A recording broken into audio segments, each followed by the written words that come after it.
சங்கீதம் 40:6 பலியையும் காணிக்கையும் நீர் விரும்பாமல் என் செவிகளை திறந்தீர். அதன் அர்த்தம் என்ன? செவி வார்த்தைக்கு செவியை அடைக்கிறவனுடைய பலியையும் காணிக்கையும் கர்த்தர் என்ன செய்ய மாட்டார்? சொல்லுங்க, விரும்பவே மாட்டார். விரும்ப மாட்டார். வசனத்தை கேட்க மாட்டேன், ஆனா ஃபுல்லா நான் வர்ஷிப் பண்ணிட்டே இருப்பேன்னா விரும்பவே மாட்டார்.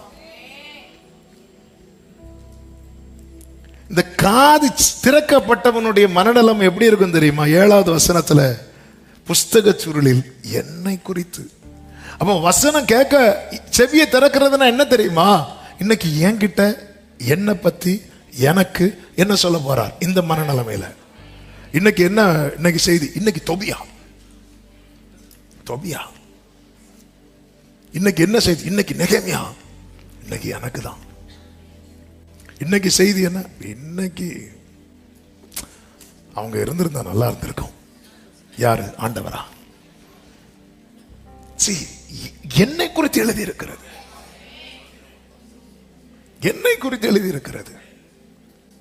செவியை திறந்தவர்கள் பெந்தேகோஸ்தே நாள்ல ஆவியானவர் இறங்குகிறார். கேட்கிறவங்க செவியை திறக்கிறார். ரட்சிக்கப்பட நாங்க என்ன பண்ணணும் அப்படி கேட்கிறாங்க.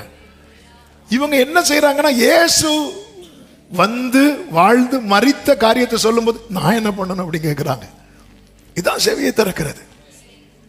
ஒரு செய்தி கேட்கும் போது ஆண்டவர் நான் என்ன பண்ணணும், நான் பைபிள் படிக்கும் போது ஆண்டவர் நான் என்ன பண்ணணும் அப்படிங்கிற ஒரு மனநிலைமே வரலன்னா நம்ம செவிகள் அடைக்கப்பட்டிருக்கிறது என்று அர்த்தம். செவியை திறந்தருளும் ஆண்டவரே. ஏசாயா 29:17-18 சொல்லப்பட்டிருக்கிறது, கொஞ்ச காலத்தில் லீபனோன் செழிப்பான வயல்வெளியாய் மாறும். அப்படி மாறும்போது என்ன ஆகுமாம்? அக்காலத்தில் செவிடர் புஸ்தகத்தின் வசனங்களை கேட்பார்கள். நம்ம வசனம் கேட்க ஆரம்பிச்சிட்டோம் வைங்கள, 29:20 சொல்லப்பட்டிருக்கிறது, கொடியவன் அற்று போயிருவான். நமக்குள்ள அந்த மோசமான கேரக்டர் இருக்கும் பாருங்க. நான் ஸ்பிரிச்சுவல் பார்வையில் சொல்றேன். இந்த சேவி எனக்கு என்கிட்ட தான் பேசுறார். இந்த மனநிலையில வசனத்தை கேட்க பழகிட்டோம்னா, வசனத்தை படிக்க பழகிட்டோம்னா, நமக்குள்ள இருக்கிற அந்த மோசமான உங்ககிட்ட இருக்கிறதுல மோசமான கேரக்டர் என்ன சொல்ல வேண்டாம்.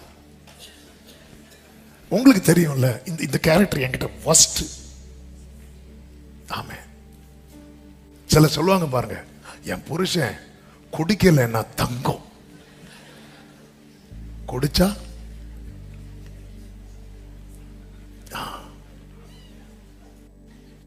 குடிக்கலைன்னா தங்கம்.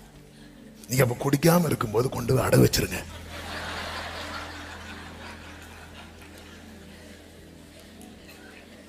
நம்ம எல்லாரும் தேவன் மனிதனை எப்படி படைத்தார்? செம்மையானவனாகவே படைத்தார். யாரையும் தீமையானவனா படைக்கல. ஆனா இந்த கொடியவன் இருக்கான் பாருங்க, தொபியான்னு யாரும் பேர் வைக்கல. இல்ல, தொபியா உள்ள வந்து நிறைய தட்டு முட்டுகளை வச்சுட்டு உள்ள வச்சுட்டே இருக்கிறான். இந்த வசனத்தை கேட்க பழகிட்டோம்னா இந்த கொடியவன் அற்று போயிருவான், அற்று போயிருவான். ஆமா, என்னுடைய கேரக்டர் சேஞ்ச் ஆகணும்னு நான் விரும்புறேன்னு சொல்றவங்க மட்டும் ஆமேன்னு சொல்லுங்க. எதுக்கு ஆமேன்னு சொன்னீங்க? ஆமா, கேரக்டர் நமக்கு தெரியுங்க, நமக்கு தெரியும். ஆமே. எப்படிங்க இருக்கிறோம், எப்படிங்க இருக்கும்? கோபத்துல சில கோபத்துல வீட்டில் உள்ள பொருளை உடைச்சிட்டு லோன் போட்டு பொருளை வாங்கி வீட்டில் வைப்பாங்க. இதுல தேவையா? அந்த மோசமான கேரக்டர், அந்த கொடியவன்லாம் அற்று போகணும். இந்த கொடியவன் ஒருத்தங்களுக்குள்ள இருக்கிற அந்த கொடியவன் அற்று போயிட்டான்னா அந்த குடும்பம் ரட்சிக்கப்படும். அந்த கொடியவன் அற்று போகாம நீங்க தலைகீழா நின்று பாஸ்டிங் இருந்தாலும் குடும்பம் தூரமா தான் போகும். பிள்ளைங்களை கொண்டு வர முடியாது. ஆமே. இந்த கொடியவன் அற்று போகணும். இந்த வசனம் உள்ள போகணும். வசனம் உள்ள போயிட்டுனா அது வேலையை பார்த்துரும். ஆமே. ஆண்டவரை மேல இருந்து தள்ளிவிட பார்த்த சாத்தான வசனத்தை வச்சு அப்புறப்படுத்தினார். ஆண்டவர் கட்டுத்தாரார். உனக்குள்ள வசனம் இருந்துச்சுன்னா சாத்தான் என்ன கொண்டு வந்தாலும் உனக்குள்ளிருந்து வசனம் புறப்பட்டு அவன் அடிச்சு. ஆமே. செவியை திறந்தருளும். 2, இருதயத்தை திறந்தருளும். என் இருதயத்தை திறந்தருளும். எதுக்கு தெரியுமா? விசுவாசித்து ஏற்றுக்கொள்ளுகிற நிலைமை. இருதயத்தை திறந்தருளும்னா விசுவாசித்து அதை அப்படியே ஏற்றுக்கொள்ளணும். எஸ், கரெக்ட் தான். சொல்லுங்க, இந்த வேர்டை சொல்லுங்க. கரெக்ட் தான் சொல்லுங்க. அவர் என்ன சொன்னாலும் கரெக்ட் தான். ஆமென், கரெக்ட் தான்ப்பா, கரெக்ட் தான்.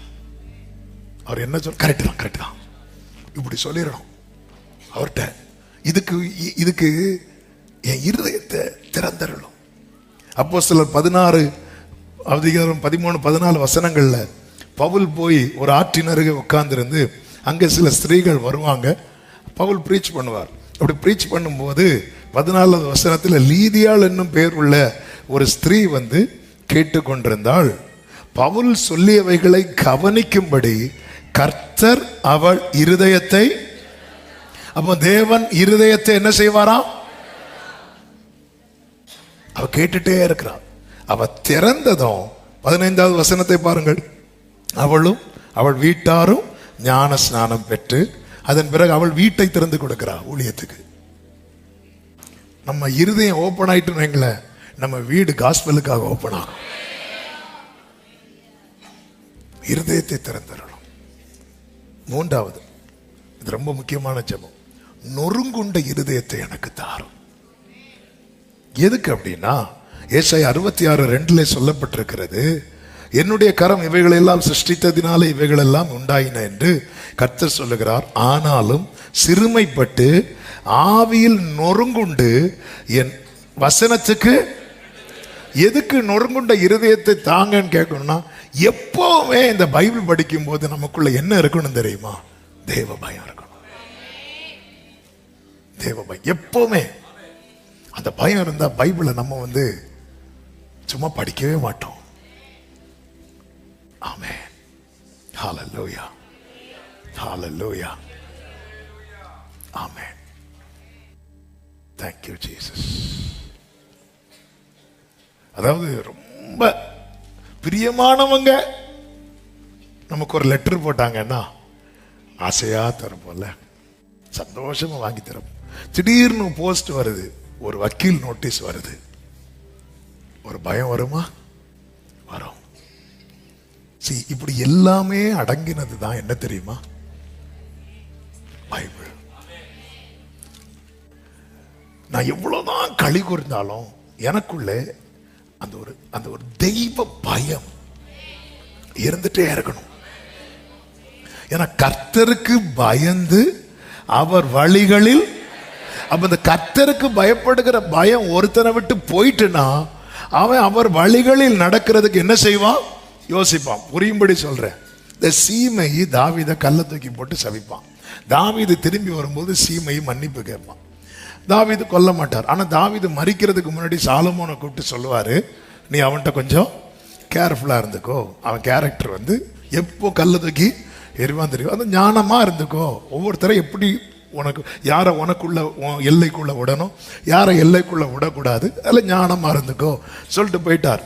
அதே போல சாலமோன் சீமையை கூப்பிட்டு சொல்லுவார், எங்க அப்பா ப்ராமிஸ் பண்ணிட்டாங்க, அதனால எனக்கு உன்னை கை வைக்க முடியாது, அதனால நீ எருசலேம்ல இரு, அந்த நதியை தாண்டி நீ என்ன பண்ணிடக்கூடாது, வந்துடக்கூடாது, அது வந்தா உன் உயிர் வந்து அவுட் ஆயிரும், இதான் அவன் கண்டிஷன். அவன் வந்து அநேக நாள் அப்படி இருந்தானாம். பயந்து பயந்து பயந்து பயந்தது அந்த எல்லையை தாண்டாம அப்படியே இருந்தான். நாள் போக போக போக அவனுக்குள்ள என்ன போயிட்டு தெரியுமா? பயம் போயிட்டு. பயம் போனதும் இவனுடைய ஆட்கள் எல்லை தாண்டி போயிட்டாங்க. ஆளு முக்கியமா உயிர் முக்கியமா? ஆனா இவன் அந்த ஆட்களை தேடி எல்லாம் தாண்டி போயிட்டான். ரீசன் என்ன தெரியுமா? அவனை விட்டு எது போயிட்டு, இந்த பைபிளோடு நம்ம ரொம்ப பழக பழக பழக நம்ம ரொம்ப கவனிக்க வேண்டிய ஒரு காரியம் என்ன தெரியுமா? அந்த பயம் போயிடும். எல்லா பயம், நரகத்தை குறித்த பயம், அந்த பயம், இந்த பயம், அதெல்லாம் போட்டோம், அது போனோம். ஆனா தேவனை குறித்த பயம் இருக்குல்ல, அது ரொம்ப முக்கியம். இயேசு அவருடைய மகன். ஆனா நீங்க பைபிள்ல இயேசுவுக்கும் பிதாவுக்கும் இடையே இருக்கிற நிறைய கான்வர்சேஷனை பார்த்தீங்கன்னா தெரியும். நிறைய இடத்துல இயேசு அவர் பக்கத்தில் இருந்துட்டு ஆண்டவர் தான் சொல்லுவார், கர்த்தர் தான் சொல்லுவார். ஏன்னா அந்த ரெஸ்பெக்ட், இந்த பயங்கிறது ஐயோ அடிச்சிருவாரு கண்ணை குத்திரு அந்த பயம் இல்லை. அந்த நான் பிதாவானால் எனக்குரிய கனம் எங்கே, இந்த பயம். பைபிள் இது எடுத்த உடனே ஒரு தரப்பு அது ரெண்டா கையில வரும், அப்புறம் ஒட்டி வைக்கிறது இல்ல. அதுக்காக நீங்க அதுக்கு முன்னாடி நின்று சிலர் ஒண்ணு இந்த அர்த்தம் அப்படி அல்ல. அந்த ரெஸ்பெக்ட், அப்பா பேசுறாரு இன்னைக்கு, அவர் என்கிட்ட ஏதோ சொல்ல விரும்புறார். ஆமென். பயத்தோடு நொறுங்குண்ட இருதயம், இந்த நொறுங்குண்ட இருதயத்தை கர்த்தர் என்ன செய்ய மாட்டார் தெரியுமா? புறக்கணிக்கவே மாட்டார். 4வது, தினந்தோறும் வேதத்தை ஆராய கிருபை. தினந்தோறும் டெய்லி பைபிள் படிக்கிறது இல்ல, பைபிள டெய்லி. ஆமென் ஆமென். பெரோயா பட்டணத்தார் தினந்தோறும் என்ன பண்ணாங்களா? வேத வாக்கியங்களை ஆராய்ந்தாங்க. அதனால அவங்க கேரக்டர் மாறிச்சு. Daily daily Bible meditation. என்ன பண்ண வச்சிருங்க ஆண்டவரே, ஆமா என்ன பண்ண வச்சிருங்கப்பா. நான் படிச்சுட்டு வெளியே போற வசனம் என் கூடவே டிராவல் ஆகணும் ஆண்டவர். அந்த டே ஃபுல்லா என் பக்கத்துல யார் பேசினாலும் அதை பத்தி 2 வார்த்தை சொல்லணும் ஆண்டவரே. ஆமென் ஹல்லேலூயா.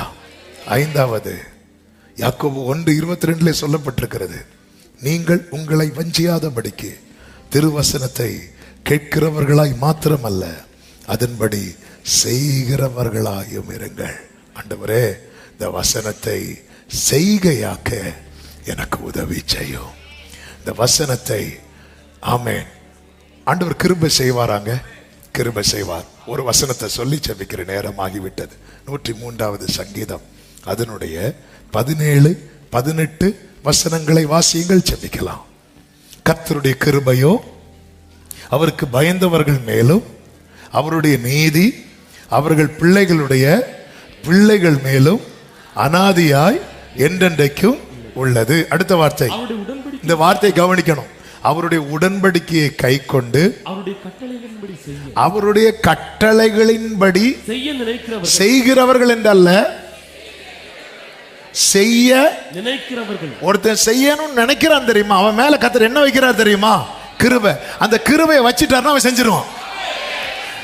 ஏன்னா ஆண்டவருக்கு தெரியும் இந்த மாம்சம் என்ன உள்ளது, பலவீனம் உள்ளது. ஆனா நான் என்ன இது, அதுக்குதான் இந்த ஜெபங்கள்.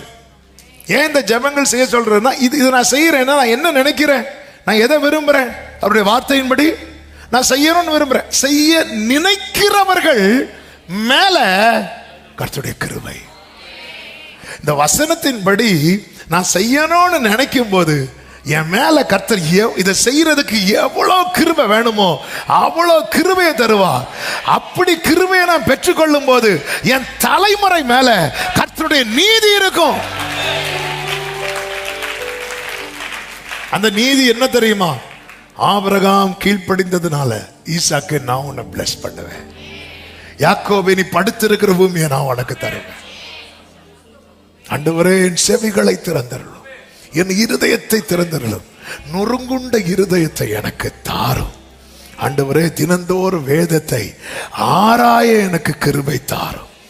ஆமென். வசனத்தை செய்கையாக்க உதவி செய்யும்.